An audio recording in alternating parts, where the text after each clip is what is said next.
हवेली की घड़ी ने जैसे चलना बंद कर दिया था। हर टिक टिक अब दिल की धड़कन बन चुकी थी।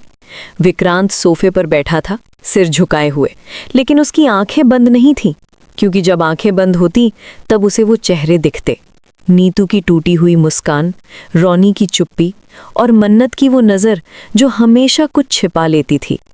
उसी पल दरवाज़ा धीरे से खुला, बिना आवाज़ किए, और विक्रांत को ऐसा लगा जैसे कोई परछाई उसके पीछे आकर खड़ी हो गई हो।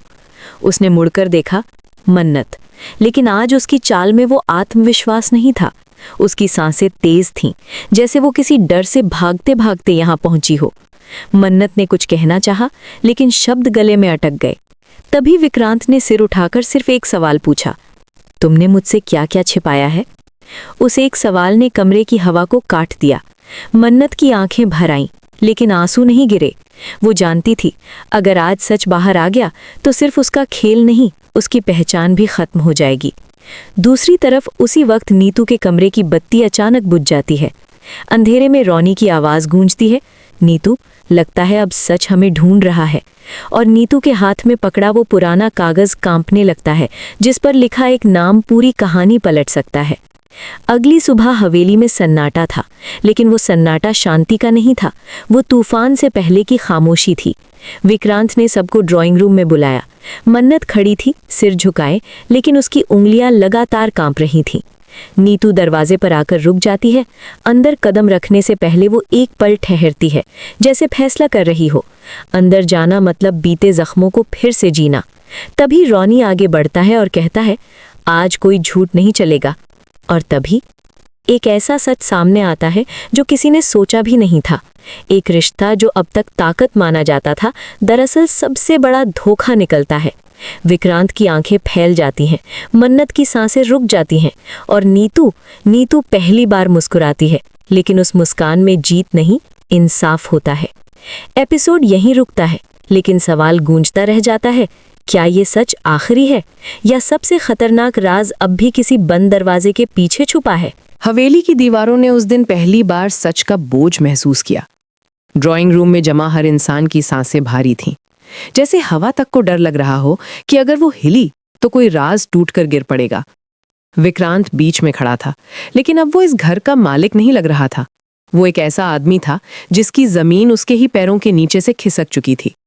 उसकी नजर बार बार नीतू पर जा रही थी, जैसे वो उसके चेहरे पर कोई जवाब ढूंढ रहा हो।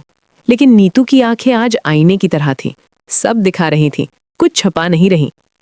तभी मन्नत ने चुप्पी तोड़ी, लेकिन उसकी आवाज में वो पुराना जहर नहीं था, उसमें घबराहट थी। उसने कहा कि हर कहानी के दो पहलू होते हैं, लेकिन इस बार उसकी बातों में वही भरोसा नहीं था जो कभी विक्रांत को अंधा कर देता था। रौनी आगे बढ़ा। उसके हाथ में वो फाइल थी जिसे देखकर मन्नत के चेहरे का रंग उड़ गया। वो फाइल नहीं, बीते सालों की सच्चाई थी।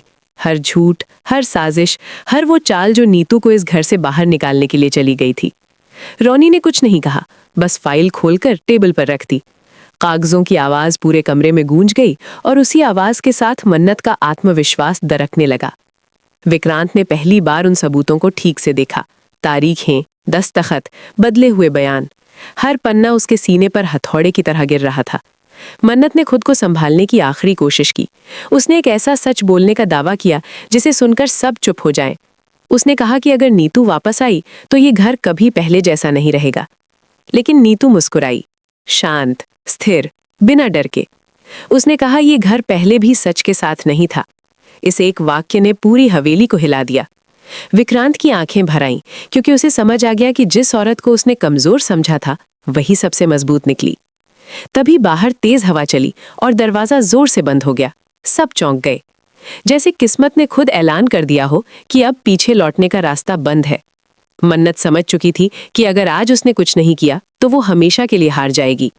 उसकी आंखों में एक पल के लिए वही पुरानी चालाकी चमकी, और उसी पल उसने वो नाम लिया जो अब तक किसी ने नहीं सुना था।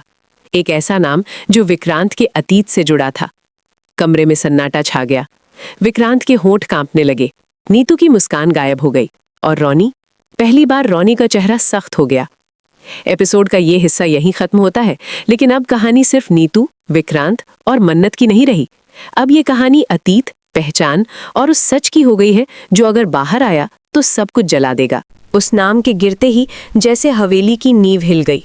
विक्रांत ने एक कदम पीछे लिया, जैसे किसी ने उसके सीने में अचानक कोई भूली हुई याद ठोक दी हो। उसका चेहरा सफ़ेद पड़ गया, आंखों की पुतलियां कांपने लगीं। वो नाम कोई आम नाम नहीं था, वो उसके अतीत की वो परछाई थी जिसे उसने सालों पहले ज़मीन के नीचे दफन समझ लिया था। मन्नत ने जानबूझकर वही नाम चुना था, क्योंकि वो जानती थी कि अगर इस एक सच का दरवाज़ा खुल गया तो विक्रांत नीतू और रॉनी की सच्चाई देखने की हालत में ही नहीं रहेगा। नीतू ने विक्रांत की हालत देखी और पहली बार उसे डर लगा।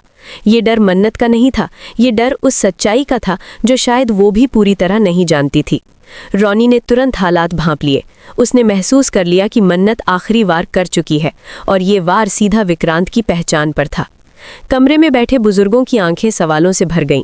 कोई कुछ पूछ नहीं रहा था, लेकिन हर कोई सच सुनने के लिए तैयार था, चाहे वो सच कितना ही जहरीला क्यों ना हो। मन्नत ने धीमी आवाज में बोलना शुरू किया, लेकिन हर शब्द किसी हथौड़े की तरह गिर रहा था।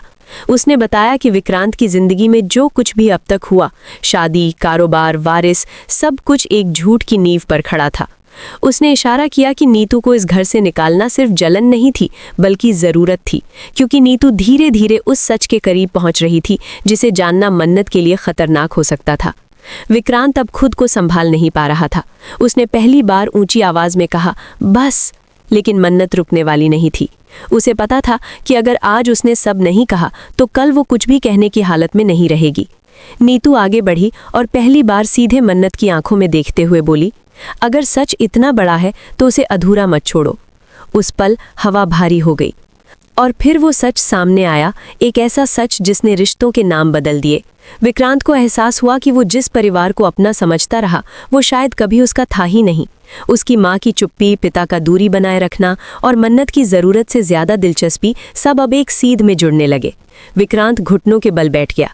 नीतू ने आगे बढ़कर उसे थामना चाहा, लेकिन रुक गई, क्योंकि कुछ सच ऐसे होते हैं जिनमें सहारे की भी इजाज़त नहीं होती। रॉनी ने फाइल बंद की और सिर्फ इतना कहा, अब फैसला आपका है। विक्रांत की आंखों से आंसू गिरने लगे। ये आंसू पछतावे के नहीं थे, ये आंसू पहचान टूटने के थे। मन्नत पीछे हट गई, क्योंकि उसे समझ आ गया था कि सच बोलकर उसने खुद को नहीं बचाया, बल्कि खुद को ही अकेला कर लिया है।